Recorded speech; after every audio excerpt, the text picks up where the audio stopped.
শান্তি পাওয়া যায় কুরআন মধুর বাণী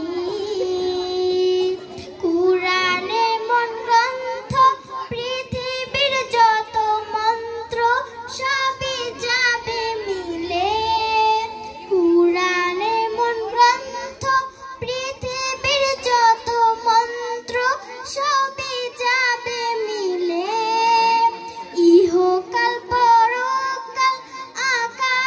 হতে পাতাল সবার চাবি খুলে এমন বরকতময় যাবে সবারই দাওয়ায় শোনো মুমিন মুসলমান পড়ে দেখো না কুরআন কত শান্তি পাওয়া যায় কুরআন মধুর বাণী। ধন্যবাদ জুথিকে।